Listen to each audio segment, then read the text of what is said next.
Joel, Yes, Ray. we're back to mechanics.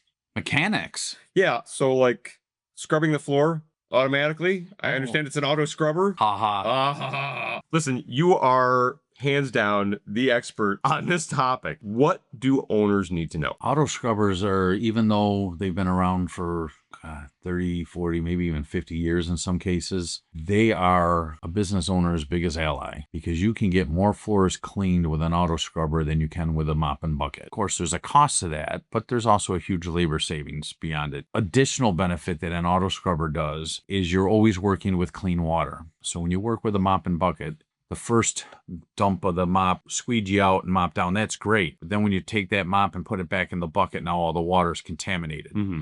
With an auto scrubber, with the way that they're set up, they have a solution tank. So it sprays solution onto the floor and you go over it with a cleaning. Usually it's a pad. Sometimes it's brushes depending on the type of floor, but typically a cleaning pad. And it scrubs the chemical solution on the surface, releasing all the soils and everything up into suspension. Mm-hmm. And then as the auto scrubber walks by over it, there's a squeegee system on the back with a wet vac, and it picks up all that dirty slurry and puts it into a waste tank. Whenever my kids were younger and we happened to come across this in a store, occasionally you would see this being done during the day hours. Yes. They would jokingly say Zamboni. We all know that it's not that. Well, no, a lot of clients still call it a Zamboni. They really? They do. They think it's a Zamboni. It's like, no, that cuts ice.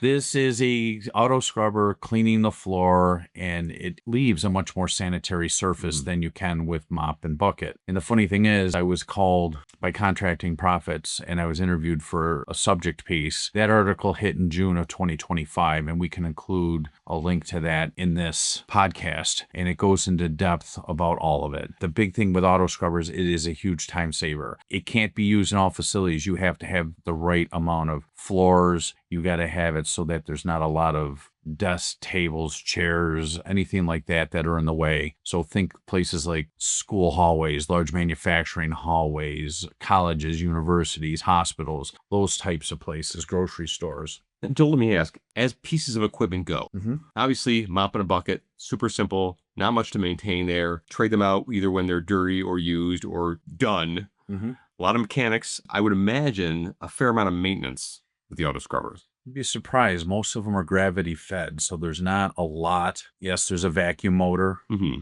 Some might have a pump to release the solution, but most of the time it's just a gravity fed to go down a tube Okay. and then spread out through a series of smaller tubes to be able to be dispersed on the floor. And auto scrubbers can range in all kinds of sizes. There's smaller ones that kind of handheld that might only be a few inches wide for tighter, smaller areas, vestibules, things like that, but they're very expensive and not always cost effective. There's accounts out there that my own company has. It has like a small 2.5-gallon tank that you actually pick up and dump out, and there's a solution side on the front side and a waste side. Mm-hmm. So it holds 5 gallons of total water, all the way up to large ride-ons or even the pneumatic ones, robots of today's day and age that will map out a course. And some of these robotic ones are amazing because they self-teach themselves Oh, wow.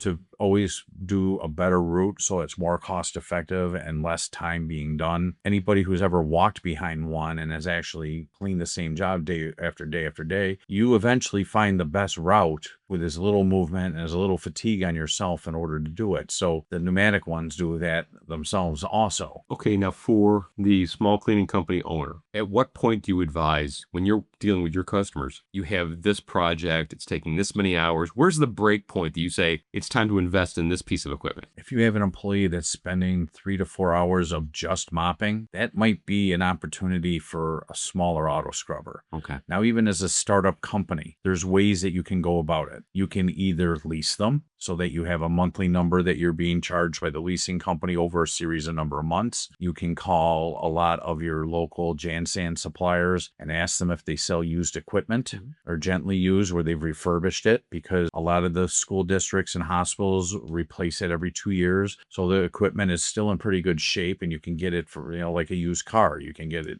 for a lot less and be able to do it. One company I worked for, we had projects where we would just go to a rental place place and rent one for the day to do a larger project if you had a construction cleanup type situation. There are ways to make it affordable, but if you have an individual that's spending about 4 hours mopping, most of these auto scrubbers will replace that 4 hours of mopping in only 1 hour's worth of work. Wow. Okay. So I guess my follow-up question to that was going to be, how do they readdress their project spec? Going back to the customer, they might not have to. I mean, there's a cost for the equipment and operating the equipment, but then hopefully you are gaining that and more back in the time spent. Because when you buy a piece of equipment, you have something called depreciation. Mm-hmm. So you get to write that piece of equipment off over time. Yes, there's going to be maintenance to it or whatever. But when you have an employee that's doing that 4 hours a night times 5 days a week, it's 20 hours of just mopping, and you can cut that down to 1 hour a night. So you've now saved yourself 15 hours in a week. How much do you pay that employee? What's your tax burden on that employee? What's your benefit package on that employee? So when you look at it over the course of a year, how much is that and how much was the piece of equipment? So that's